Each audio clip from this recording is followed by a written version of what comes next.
First time on the show, Representative Carlos Gimenez. He represents Florida's 28th Congressional District. Good morning, Representative. Welcome to the Hugh Hewitt Show. Good morning. How are you? I am great. Now, Representative Gimenez, I think you've got the keys in your district. Am I right about that?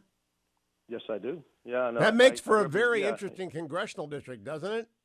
It's a beautiful district. I have all of Southwest Miami-Dade. It goes all the way over to the West Coast. I get all the Southern Everglades, and then I pick up all of the Keys. So, really beautiful district. How do you tend to something as widely distanced as that district? My sister-in-law lives in the Keys, so I know in Key West, so I know it's pretty hard to get there. Yeah, but it's a beautiful drive.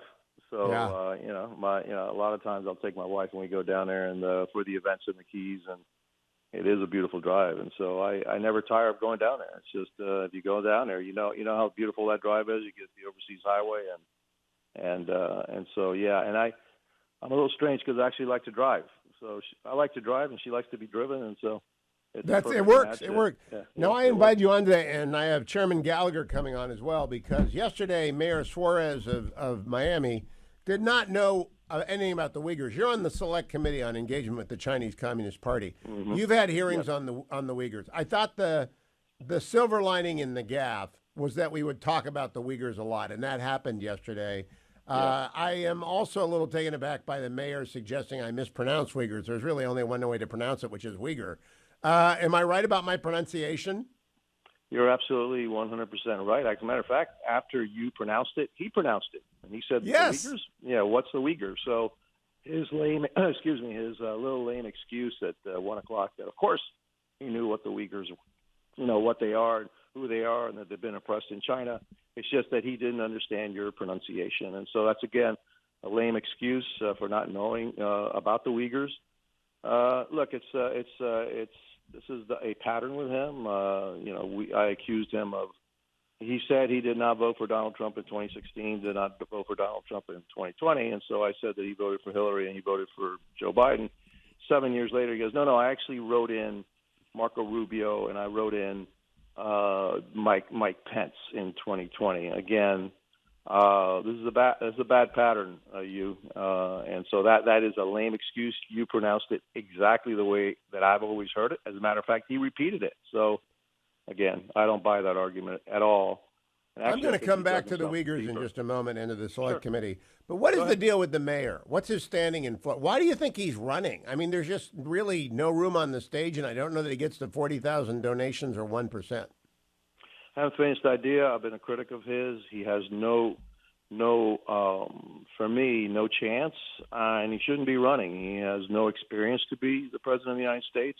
Look, the mayor of Miami is a weak mayor. It's a ceremonial position. A lot of people, mistake the mayor of Miami for the mayor of Miami-Dade. The mayor of Miami-Dade is a strong mayor position. I'll give you an example. Like, he claims all the time that, hey, I won with 70% of the vote. Yeah, 20,000 votes total. That's it. A year after he won, he asked the citizens of the city of Miami to actually make him a strong mayor, and 65,000 said no. So he actually lost that election by 65%. He doesn't tell you that. And so, again, it's a ceremonial position. Very little power, and I should know because I used to be the city manager of the city before I was a commissioner of the county, before I became the strong mayor of Miami-Dade. So I know the city very well, and I know his powers, and I know him very well. Actually, he has no business running for president, and I've been very vocal about it. And people shouldn't waste their time or money supporting, Francis Suarez for president of the United States. Well, the RNC has set they set the rules for who's on the debate stage, and if I'm a debate moderator, I'll welcome everyone. But now I want to talk about the Uyghurs. What did you hear in the testimony about the Uyghurs when that hearing was held? What did you hear? Well, what we heard was the labor camps. The Uyghurs are forced to work. The Uyghurs are forced to have abortions. The Uyghur women are forced to marry, Chinese men.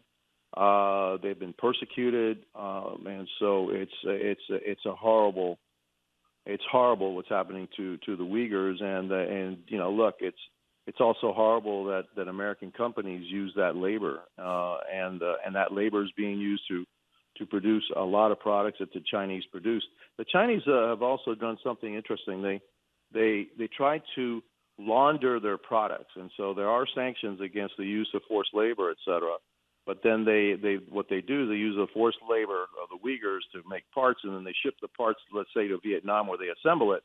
Now that is now being made in Vietnam and not in China to try to get around a lot of the sanctions. But it's a brutal regime, and the Uyghurs are paying the price for it simply because they're different, simply because they have a different religion. And so it's a lesson to all of us that we need to wake up to the threat of the Chinese Communist Party.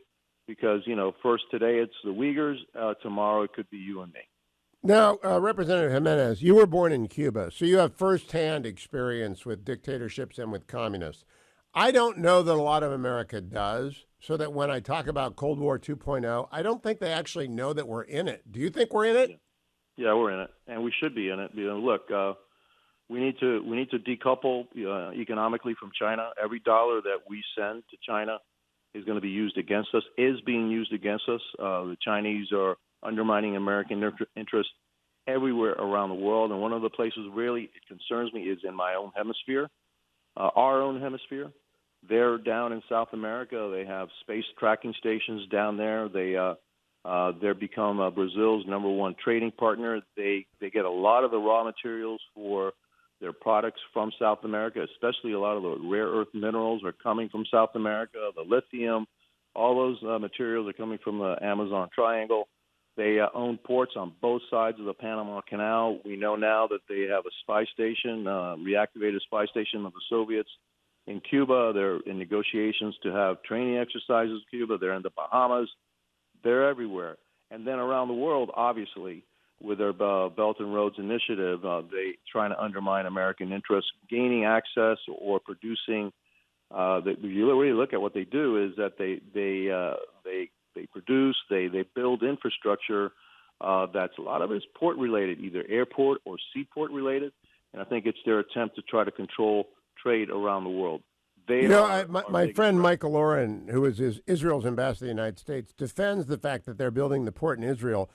I think it's you who actually pointed out that their cranes are not just cranes. Is that you? Yeah, that's me, and that happened when I was the mayor of Miami-Dade. We control the port of Miami, and it turns out that we have of the big cranes. I think they're all made in China. That surprised me. Look, I went to China, and then when I came back, I made it very clear I wanted nothing to do. I didn't want to do business with the Chinese Communist Party. And I said, hey, they said, hey, all these cranes are made in China. And then they also heard information that some of the software that's used, not maybe in Miami, because we use software made by Siemens, but in other ports around the nation. By the way, in the United States, 70 to 80% of the cranes that we use to offload all of the cargo is made in China. What? And some of them. What? Yeah, 70 to 80% of the cranes in the United States and around the world that are used to offload cargo is made in China, and many of those cranes have software made in China that communicates back to China to get upgrades. Well, as they communicate back to China, those upgrades, there's information flowing back and forth, and so the Chinese have access to a lot of data around the world, the trading, how trade is happening around the world to give them a competitive advantage. The other thing too is, look, what happens if the Chinese decide not to sell us spare parts? And so, we could slowly come to a grind, to a halt as these cranes, break down, so we're not going to sell you any parts anymore. So we have to be very wary of that. Propose legislation that mandates that if you do have Chinese software in those cranes, you have to eliminate that software. And then as you buy new, we're going to incentivize non-adversary cranes made in non-adversary countries, and so we consider China to be an adversary country. I did not know that, which is what people need to say when they don't know something. I had no idea they made 70 to 80% of the cranes used in ports around the world. And yes, of course they put in software. That's a smart thing for a superpower competitor to do. Mm-hmm. Representative Gimenez, thank you. 30 seconds. Why did you ask to be on the China committee? Because I think that's the biggest threat facing the United States. Look, like you said, I was born in Cuba. and my parents came here seeking freedom. I don't want my children or my grandchildren to live in a world dominated by the Communist Chinese Party. And by the way, where are we going to go? This is the last, bastion of democracy in the world.